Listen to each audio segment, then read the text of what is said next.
washing machine.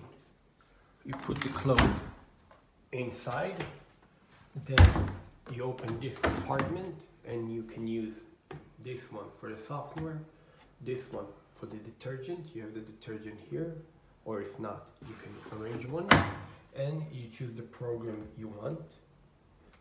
Once you're done, you can play the type of preferences you have and you press start to activate. When you're done, press it off.